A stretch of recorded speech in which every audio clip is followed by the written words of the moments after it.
Hello guys, कैसे हैं आप लोग। आपका स्वागत है हमारे इस खास क्लास में। और ऐसे बच्चे जो कि इस साल बैंक एग्जाम देने के लिए जा रहे हैं, उन्हें इस वीडियो को देखना बहुत जरूरी है। क्योंकि दोस्तों, हम लोग बात करने वाले हैं इस वीडियो में पूरा ए से लेकर जेड तक की स्ट्रेटजी, यानी कैसे आपको इस साल बैंक एग्जाम के लिए तैयारी करनी है। हमने भी एग्जाम दिया, हमने भी एग्जाम क्रैक किया है।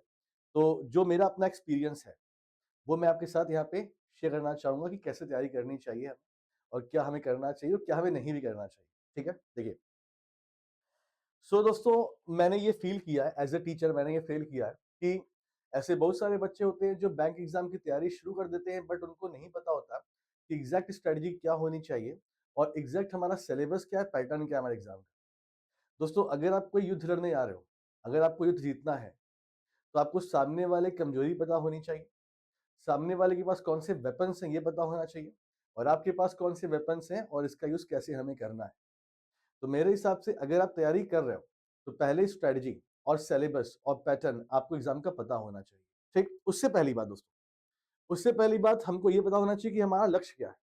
यानी हम जिस एग्जाम की तैयारी कर रहे हैं, तो हमें कौन कौन से एग्जाम दे रहे हैं इस साल, और एग्जाम कब होने वाले हैं और कितना टाइम बचा है हमारे पास।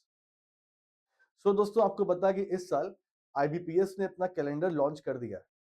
यानी 25 में कौन कौन से एग्जाम होने वाले हैं। देखिए, यहां पर मैं अभी स्टेट बैंक ऑफ इंडिया की बात नहीं कर रहा हूं, स्टेट बैंक ऑफ इंडिया जो भी मार्च अप्रैल में होने वाला है, क्योंकि हम लोग बात कर रहे हैं स्ट्रेटजी की 25 की दोस्तों। तो मेरा मानना ये जो बिगिनर्स हैं, ये वीडियो वो देखें, उनके लिए काफी फायदेमंद ही होने वाला है।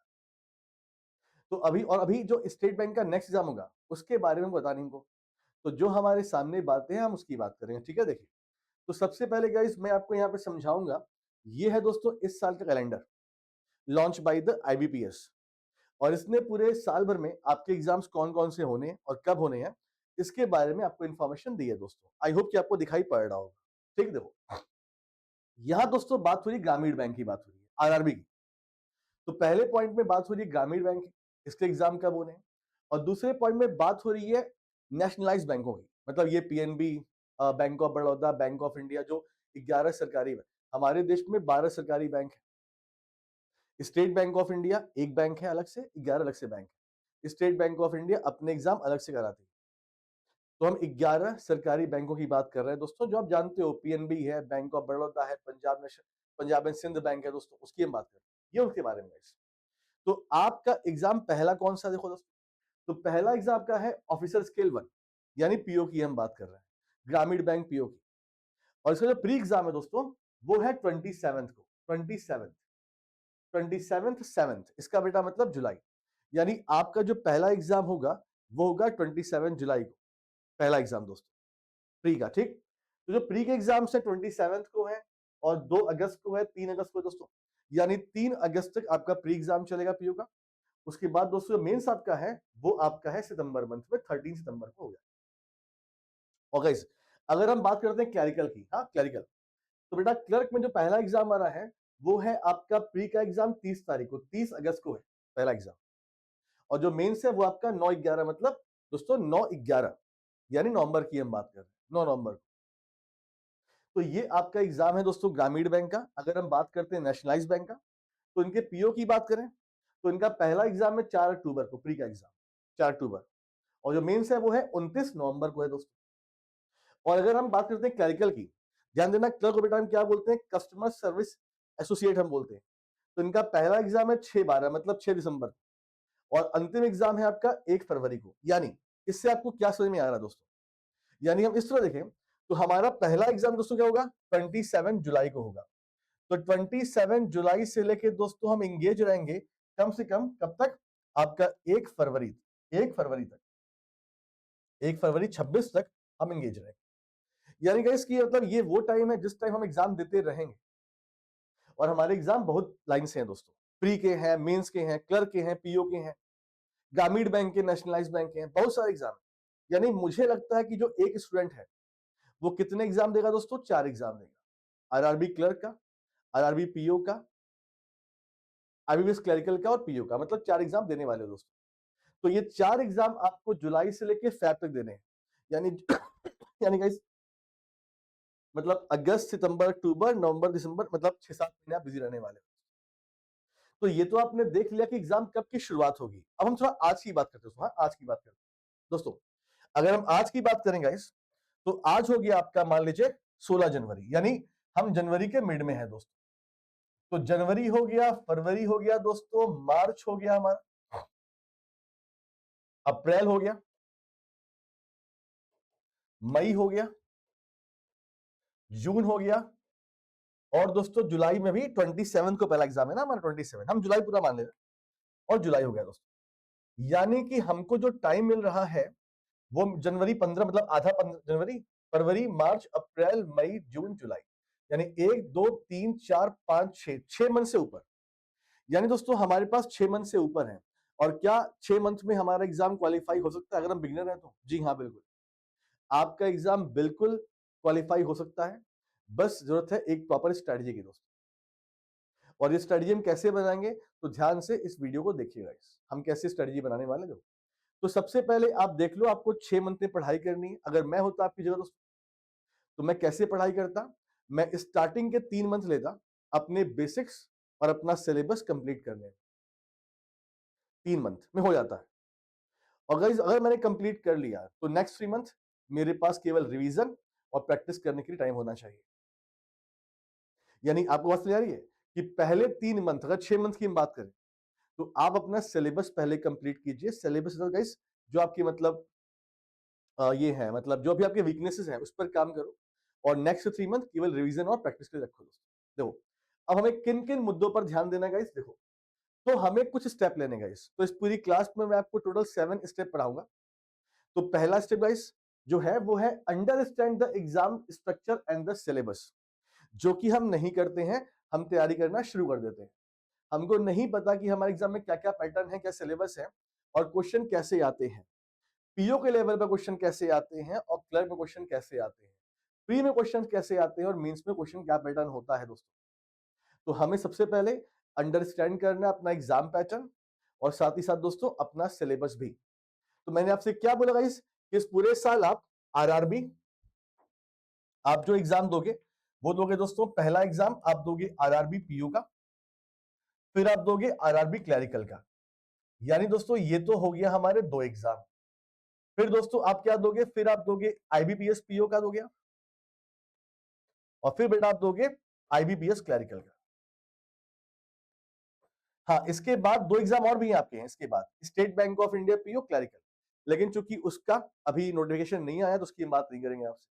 यानी ये 4 एग्जाम तो आप दोगे, और 2 एग्जाम और दोगे आप, state bank of India clerical PO, but वो हम बाद में बात करेंगे। वो मतलब वो हम बात ही नहीं करेंगे क्योंकि उसका अभी नोटिफिकेशन नहीं आया। तो बेटा ये 4 एग्जाम देने वाले हो इस साल।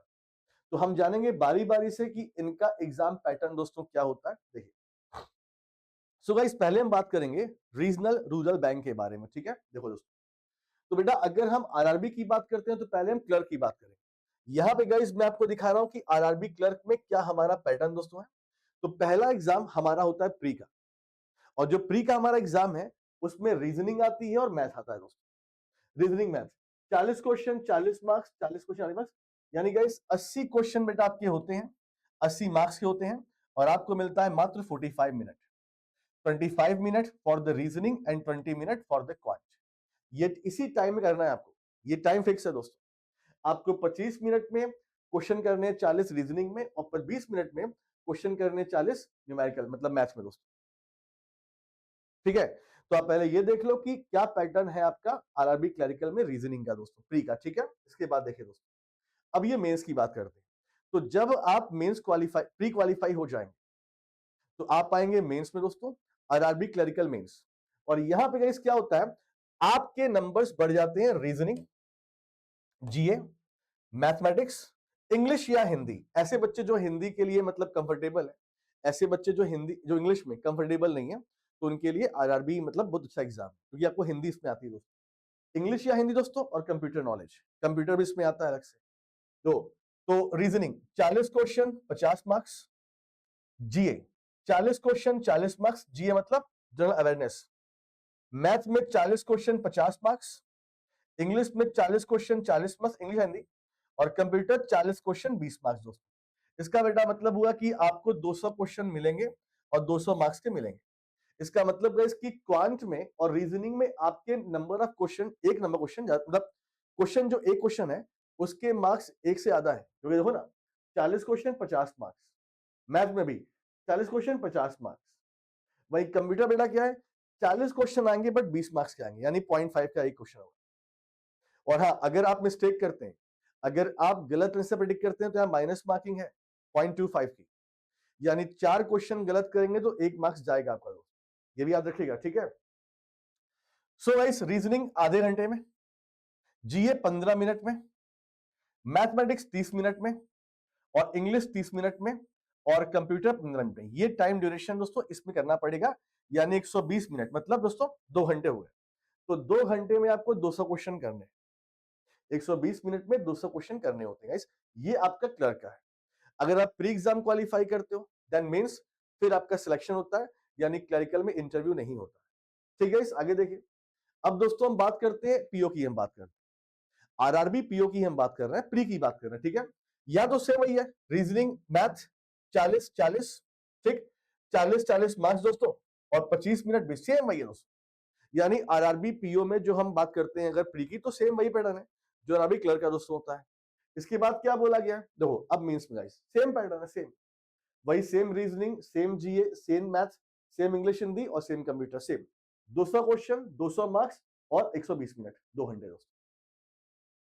तो पैटर्न में चेंज तो नहीं है प्री और मेंस में, हाँ सॉरी क्लरिकल और पीओ में, लेकिन एक चेंज है दोस्तों, अगर आप क्लर्क बनते हो तो बस प्री और मेंस एग्जाम देना है, बट दोस्तों बेटा पीओ में आप पहले प्री एग्जाम क्वालिफाई करेंगे, फिर मेंस को करेंगे, उसके बाद आपका इंटरव्यू होता है, तो इंटरव्यू के बाद आप क्वालिफाई होते हैं। तो यहां पर मेंस क्वालिफाई करने के बाद इंटरव्यू भी देना है दोस्तों, ठीक है। आइए आगे बढ़े। सो गाइस आगे बढ़ते हैं, अब हम किसकी बात कर रहे हैं दोस्तों, तो अब यहां पर हम लोग बात कर रहे हैं गाइस किसकी, हम लोग बात कर रहे हैं आपसे यहां पर आईबीपीएस क्लरिकल की दोस्तों।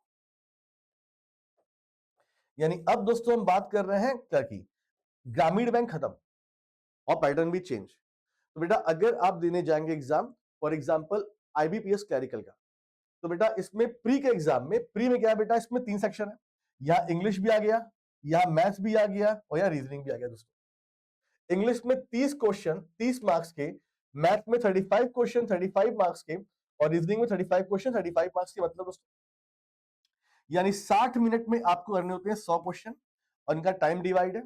इंग्लिश मिलता है 20 मिनट, मैथ मिलता है 20 मिनट, और रीजनिंग मिलता है 20 मिनट, मतलब सबके लिए बराबर टाइमिंग है, ठीक है।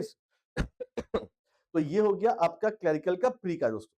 अब गाइस हम बात करेंगे क्लरिकल मेंस में, तो बेटा यहां पर क्या ऐड हो गया, बेटा यहां पर देखो आप लोग, तो reasoning 50 question 60 marks, English 40 question 40 marks, math 50 question 50 marks, और जीए 50 क्वेश्चन 50 मार्क्स।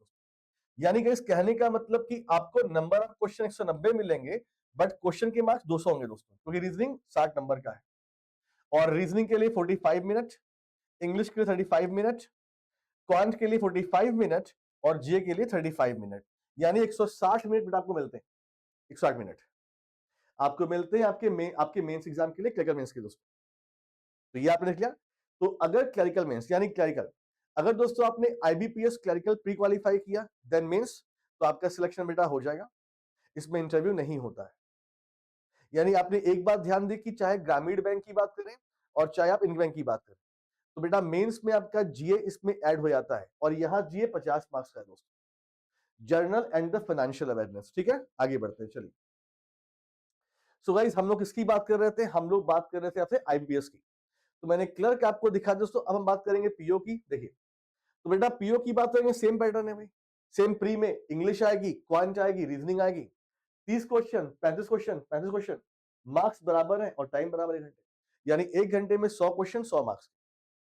बट दोस्तों जब हम यहाँ मेंस की बात करेंगे, तो मेंस में थोड़ा सा पैटर्न यहाँ पे चेंज हो जाता है। क्या दोस्तों देखो, अब बेटा इसमें रीजनिंग और कंप्यूटर को एक मान लिया, 45 क्वेश्चन दोस्तों 60 मार्क्स, और 60 मिनट मिलते हैं, 1 घंटे मिलते हैं आपको। इंग्लिश 35 क्वेश्चन 40 मार्क्स के, और 40 मिनट यहाँ मिलते हैं दोस्तों। वही क्वांट की बात करें, 35 क्वेश्चन 60 मार्क्स के, ठीक, 45 मिनट।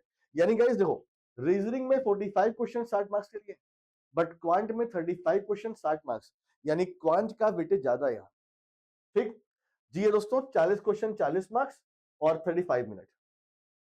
यानी गाइस आप जब मेंस का एग्जाम दोगे बेटा तो 180 मिनट आपको मिलते हैं, 180 मिनट, जिसमें गाइस 155 क्वेश्चंस आपके होते हैं और 200 मार्क्स होते हैं इसके। ठीक है, अब दोस्तों जब मेंस आप दे दोगे ना तो उसी दिन guys after the mains examination बेटा क्या होगा, आपका फिर इंग्लिश टेस्ट होता है। आपको उसमें इंग्लिश लैंग्वेज मिलती है, लेटर राइटिंग मिलती है, ऐसे मिलता है, टाइप करना पड़ता है आपको। ठीक, तो बेटा ये भी क्या बेटा, ये भी आपके मतलब 2 क्वेश्चन करते होते हैं 25-25 मार्क्स के, यानी ये भी गाइस होता है और आधे घंटे इसमें मिलते हैं आपको दोस्तों। यानी मेंस एग्जाम होने के बाद आपका क्या होगा, इंग्लिश लैंग्वेज टेस्ट बेटा आपका होगा। तो ये एक इसमें बढ़ जाता है पॉइंट आपका, और जब इसे आप क्वालिफाई कर लेंगे तो बेटा क्या होगा, आपका फिर इंटरव्यू होगा। यानी क्लरिकल के एग्जाम के लिए इंटरव्यू नहीं है और आपका पीओ के एग्जाम के लिए interview after the mains examination. तो ये आपका पैटर्न है। तो मैंने क्या बोला, स्टेप 1 आपको पूरा पैटर्न अच्छे से पता होना चाहिए। ठीक है, आगे बढ़ते हैं, चलिए step 2। Step 2 create a study plan. दोस्तों देखिए, मेरा मानना यह है कि बिना प्लानिंग के कोई काम करेंगे आप, उसमें आप अपना 100% एफर्ट नहीं दे पाएंगे, आप जो आउटकम चाहते हैं वो नहीं दे पाएंगे। तो आपको बेटा प्रॉपर एक प्लान करना होगा। जैसे गाइस अभी आप बिगनर हो तो डेफिनेटली आप कोई ना कोई पेड बैच परचेस करोगे। तो पेड बैच आप जो पढ़ाई कर रहे हो, अब जो आपने पेड बैच की पढ़ाई की उस पर प्रैक्टिस करना पड़ेगा, उसका टाइम बेटा, और इवन मॉक टेस्ट भी देना पड़ेगा आपको। तो आपका शेड्यूल प्रॉपर आपको पता होना चाहिए कि कौन कौन सी क्लास आपकी पेड क्लास है, इसका टाइमिंग क्या है, और जो हमने पेड पढ़ लिया उस पर हम प्रैक्टिस कैसे करेंगे, क्वेश्चंस कैसे करेंगे। तो आपका एक प्रॉपर शेड्यूल होना चाहिए दोस्तों। रही बात, चूंकि मैं जीए पढ़ाता हूँ गाइस, तो मैं यहाँ पर मैं आपको एडवाइस दूंगा कि जनरल अवेयरनेस दोस्तों मेंस में आती है।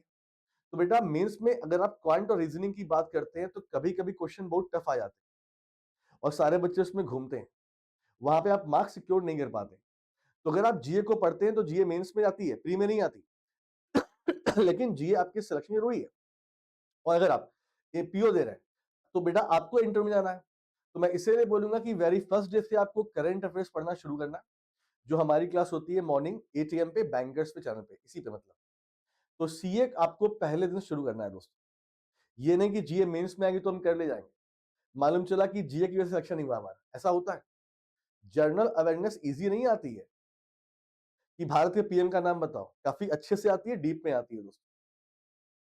तो मैं आपको एडवाइस करूंगा कि जनरल अवेयरनेस पहले दिन से पढ़ना शुरू कर देना, वरना एग्जाम के टाइम पर अगर आपने प्री क्वालिफाई कर लिया तो भैया 5-6 मंथ की सीए आती है, आप 15-20 दिन में पढ़ नहीं पाओगे उसको।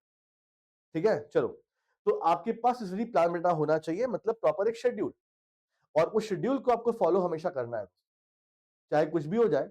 जो आपका शेड्यूल है इसमें पूरा आपका डिसिप्लिन होना चाहिए। ठीक, थर्ड स्टेप दोस्तों, तीसरा step, study, gather the study material. देखिए सबसे बड़ी दिक्कत बेटा बच्चों में कहां आती है, तो बेटा बच्चों में सबसे बड़ी दिक्कत कहां आती है बेटा, यहां आती है कि आपको ये पता ही नहीं होता बेटा कि आपको कहां कौन सोर्स फॉलो करने हैं। तो सबसे पहले आप एक काम कीजिए, रिसर्च कीजिए, यानी कौन कौन सोर्स हमें फॉलो करने हैं, किस किस एजुकेटर को हमें किसके लिए फॉलो करना है। क्वांट के अलग एजुकेटर है, रीजनिंग के अलग है, जीए के अलग है ना, इंग्लिश के अलग है।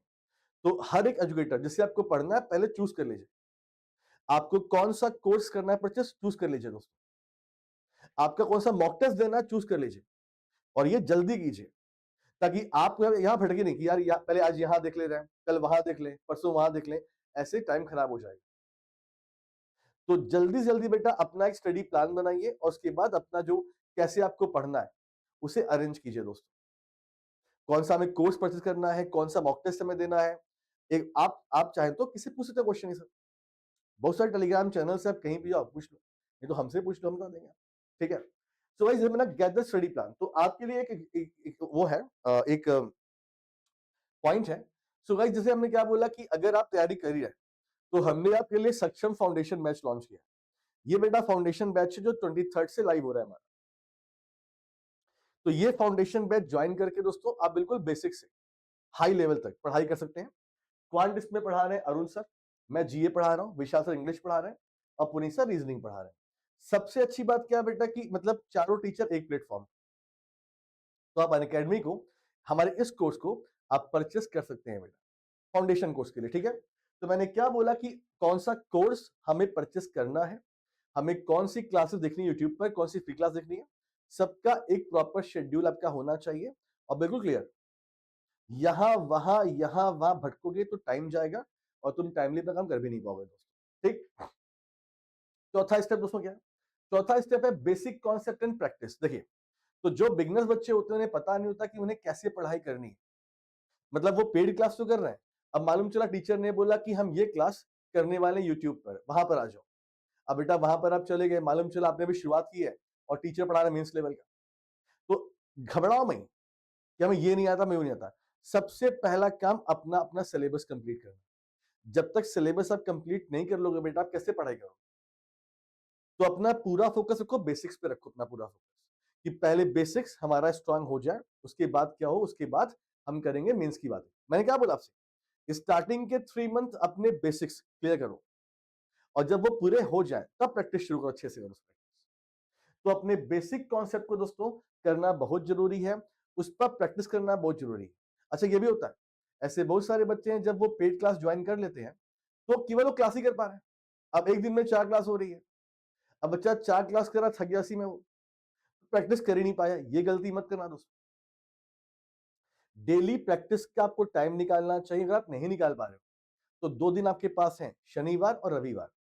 ये 2 दिन आप थोड़े फ्री रहते हैं, तो जो भी आपने पढ़ाई की है पूरे वीक में अच्छे से प्रैक्टिस करो उसको। ठीक है, आगे देखो दोस्तों, step 5, enhance speed and accuracy. दोस्तों, बैंक एग्जाम में सिलेक्शन का बस एक ही मूल मंत्र है, आपकी स्पीड और आपकी एक्यूरेसी काफी अच्छी होनी चाहिए। तो अपने स्पीड पर और अपने एक्यूरेसी पर, इस पर धीरे अच्छा करो। स्टार्टिंग में तो आपको कुछ नहीं आता, लेकिन धीरे धीरे क्या करना है आपको। और दोस्तों ये क्या अच्छा होगा, तो बेटा ये अच्छा होगा मॉक टेस्ट से। मॉक टेस्ट, आप जितना मॉक टेस्ट दोस्तों लगाएंगे उतना आपके लिए अच्छा होगा। Mock test is very essential. Mock test दोस्तों, एक मिनट।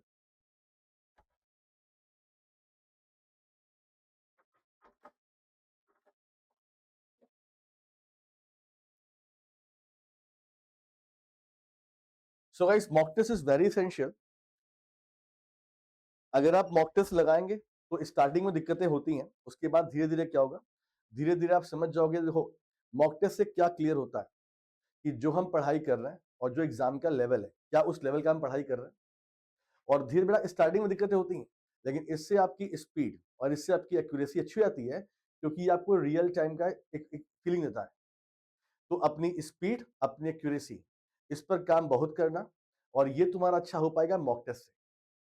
कोई मॉक टेस्ट कर लेना 25, कोई मॉक टेस्ट, मैं नाम तो ले नहीं पाऊंगा यहाँ पे, तो आप देख रहे हैं ना, मॉक टेस्ट वेरी इंपॉर्टेंट। ठीक है, नेक्स्ट गाइस पे स्टेप क्या है बेटा, रेगुलर असेसमेंट एंड फीडबैक। मैंने क्या बोला कि मॉक टेस्ट देना है आपको, तो मॉक टेस्ट से आपको मालूम चल जाएगा कि भाई आपका क्या, आपका फीडबैक क्या आ रहा है, आप कैसे पढ़ाई कर रहे हो। तो बेटा यहां पर आप असेस कर सकते हो कि भाई आप कहां पे एग्जिस्ट कर रहे हो। आपने डे 1 पर कितने मार्क्स आपके आए थे और आज 2-3 महीने हो गए कितने मार्क्स आपके आ रहे हैं। दोस्तों मॉक टेस्ट आप देते हो ना बेटा, तो आपको मालूम चलता है कि टॉपर ने कितने मार्क्स आ रहे हैं। तो आप यहाँ पे असेस कर पाओगे कि रियल सिचुएशन क्या है, कितनी मेहनत आपको और करनी है दोस्तों। तो अच्छा एक बात और, जो भी आप मॉक टेस्ट भी दे रहे हो ना, तो बेटा उसका भी एनालिसिस करना बहुत जरूरी है। तो अपने आप को टाइम टाइम पर चेक करो अपने आप को। और बेटा चेक कैसे हो पाएगा, सिर्फ मॉक टेस्ट से हो पाएगा। मैं मॉक टेस्ट को बहुत इंपॉर्टेंट मानता हूँ, क्योंकि भाई मैंने अपना सिलेक्शन मॉक टेस्ट से लिया था, तो मुझे पता है इसका क्या इंपॉर्टेंस का है। मैं इसीलिए बोल रहा हूँ, सेल्फ असेसमेंट और फीडबैक अपना बहुत जरूरी है दोस्तों। और ये आपको बेटा कैसे मिलेगा, मॉक टेस्ट से ही मिलेगा। और गलतियों से सीखिए, ये नहीं छोड़ दीजिए उसे, जो गलतियां आप कर रहे हो दोस्तों। हाँ, आगे बढ़ते हैं, 7वां स्टेप दोस्तों, focus on strength and weakness. Guys देखो ये बहुत जरूरी है, आपको आपकी स्ट्रेंथ और आपकी वीकनेस पता होती है कि हमारी स्ट्रेंथ क्या है, हमारी वीकनेस क्या है। मैं अपनी बात करूं गाइस, जब मैं पढ़ाई करने बैठता था तो मुझे मालूम था कि मेरा जो वीकनेस है वो क्या है, वो क्वांट है। क्योंकि मतलब मैं 10th के बाद मैंने बायो ले लिया था, तो मेरा मैं तो अच्छा था भी नहीं दोस्तों। लेकिन सिलेक्शन लेना, पढ़ना पड़ेगा, मैं पढ़ तो रहा था, लेकिन मैंने अपना स्ट्रेंथ बनाया, जीए को, रीजनिंग को बनाया, क्योंकि ये मेरा स्ट्रेंथ था, रट्टा मारना दोस्तों, चीजों को समझना, और रीजनिंग मेरा बढ़िया था। तो कहने का मतलब मुझे अपनी स्ट्रेंथ और अपनी वीकनेस मालूम थी, और अपनी वीकनेस को मैं काउंटर कैसे करना है दोस्तों। तो भाई मैंने मैथ बहुत प्रैक्टिस किया था, बहुत प्रैक्टिस किया था। ये मेरी वीकनेस थी और उसको मैं काउंटर कर पाया जीए से। मैंने जीए में अच्छे खासे मार्क्स सिक्योर किए थे। I got 38 marks in clerical out of 40। तो बेटा कहने का मतलब आपको स्ट्रेंथ पता है। अच्छा, it's not about your subject only, आपका टाइम टेबल दोस्तों। जैसे आप किसी से बात कर रहे हो, किसी ने बोला यार मैं तो मैथ पढ़ता हूँ, रात में बैठता हूँ, रात भर पढ़ता हूँ मैं, 2 बजे 3 बजे तक। आपने कहा अच्छा। अच्छा, आपकी हैबिट अलग है, आपसे रात में पढ़ाई नहीं हो पाती। हाँ, आप अर्ली मॉर्निंग उठ सकते हो। तो कभी किसी को फॉलो मत करो। जो तुम्हारी स्ट्रेंथ है वो तुम जानते हो। अगर तुमसे रात में पढ़ाई नहीं होती है तो सुबह पढ़ाई करो। अगर तुमसे शाम में पढ़ाई नहीं होती है तो और टाइम चेंज कर दो। यानी अपने आप को देखो यार कि तुम्हारी स्ट्रेंथ क्या है और तुम्हारी वीकनेस क्या है। किसी और को फॉलो करके या किसी और की बात सुन के तुम अपने अटेम्प्ट में कमी ला दोगे और फिर परेशान हो जाओगे। तो तुम ध्यान देना, तुमने जो प्लान अपने लिए बनाया है वो अच्छे से बनाए, क्योंकि तुम अपने आप को जानते हो अच्छे से। ठीक है, आगे बढ़ते हैं गाइस। और देखिए स्टेप 8 सबसे जरूरी, स्टे मोटिवेटेड एंड हेल्दी। मैं बताऊं, तो जब आप निर्णय लेते हो कि आपको तैयारी करनी है तो बड़ा मोटिवेशन रहता है कि यार बस कर देंगे, ये कर देंगे, फाड़ कर देंगे एग्जाम, ये वो। लेकिन जहां 1 महीने बीतते हैं हमारा मोटिवेशन डाउन होना शुरू हो जाता है। वही क्वांट, वही रीजनिंग, वही इंग्लिश, वही जीए। मॉक टेस्ट में मार्क्स नहीं आ रहे हैं, क्वेश्चन बन नहीं पा रहे हैं, घर वालों ने कुछ बोल दिया तो मुंह फूल गया हमारा, बाहर से घूमने वाले जो रिलेटिव है उन्होंने कुछ बोल दिया, बुरा लग गया हमको, पैसे मांगने में शर्म आती है घर वालों से कि भाई फॉर्म भरना है। तो ऐसे बहुत सारे निगेटिव पॉइंट आपके साथ होंगे और ये होते मेरे साथ भी हुए थे गाइस। लेकिन हमें अपना गोल भूलना नहीं कि हमें सिलेक्शन लेना है दोस्तों। काफी चीजें हमें अवॉइड करनी है लाइक सोशल मीडिया। और बेटा हमेशा मोटिवेटेड रहना कि भाई ये हमारे करियर का सवाल है, क्योंकि हमने हाई स्कूल में, इंटरमीडिएट में, ग्रेजुएशन में इतनी मेहनत की नहीं, तभी तो हम यहाँ पर है। तो अब समय आ चुका है जब हमें पूरी मेहनत करनी है, पूरी ईमानदारी से। तो हेल्दी रहिए दोस्तों और हमेशा मोटिवेटेड रहिए, ये बहुत जरूरी है। ठीक है, तो आई होप कि आपको मेरी कुछ बातें क्लियर हुई होंगी। आपके लिए बेटा फिर से एक बार, हमारा सक्षम फाउंडेशन बैच हम 23rd से लॉन्च कर रहे हैं। ये फाउंडेशन बैच बिगनर्स के लिए, बिल्कुल बेसिक से आपको हम पढ़ाएंगे, बिल्कुल हाई लेवल तक पढ़ाएंगे। और बेटा अच्छी बात क्या है, तो अनअकैडमी आपको इस समय ऑफर दे रहा है 50% फ्लैट डिस्काउंट। यानी गाइस अगर आप अनअकैडमी ज्वाइन करते हैं मान लीजिए 6 मंथ के लिए, तो बेटा अनअकैडमी आपको 50% डिस्काउंट भी दे रहा है और आपको फ्री ऑफ कॉस्ट 6%, 6 महीने का एक्सटेंशन। यानी आप फीस पे होगा 6 मंथ के लिए और आपको कोर्स मिलेंगे 12 महीने के। तो बेटा पूरे 12 महीने में जितने हमारे कोर्स आते रहेंगे, जैसे ये फाउंडेशन बैच है हमारा सक्षम, इसके बाद दोस्तों हमारा मेंस का बैच आएगा, फिर बेटा इंटरव्यू बैच हमारा आएगा। तो हर बार आप पे नहीं करोगे ना, तो 1 साल के लिए अनअकैडमी आपका हो जाएगा दोस्तों, मात्र कितने में, 2499। अगर आप अनअकैडमी लेते हो 9 मंथ के लिए, 9 मंथ पे बेटा 9 मंथ पे 9 मंथ फ्री, मतलब 18 महीने। यानी फीस आप मेरी 9 मंथ की और आपको मिला 18 मंथ, मतलब गाइस कितने में, 2999 में। और अगर गाइस आप मतलब जैसे आप अभी सेकंड ईयर में हो, थर्ड ईयर में हो, या आप हाउस वाइफ हो, या कहीं आप जॉब करते हो, आपको टाइम चाहिए, तो आपके लिए सबसे अच्छा ऑप्शन 12+12। तो 12 मंथ पे 12 मंथ फ्री, यानी 24 महीने, मात्र 3599। और इन सब का बेटा लिंक आपको मिल जाएगा हमारे इसी वीडियो में डिस्क्रिप्शन। आप लिंक पर जाए, क्लिक करें, हमारा कोड है एवीपी, इसको बेटा लगाएं तो आपको डिस्काउंट मिल जाएगा। बट ध्यान रहे ये ऑफर केवल 18 जैन तक के लिए ही है और 23rd से बैच हमारा लाइव हो रहा है दोस्तों, जो मैंने दिखाया आपको।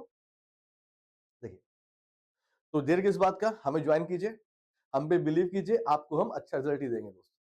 और जो बातें मैंने समझाई हैं, मेरी बातों को ध्यान से समझिएगा, उसे इंप्लीमेंट कीजिएगा। चलिए, अब मिलते हैं गाइस आपसे नेक्स्ट क्लास में। थैंक यू सो मच, अपना ख्याल रखिए और आई होप कि इस बार आप सिलेक्शन लें और हमको मिठाई भेजें। Thank you so much, take care.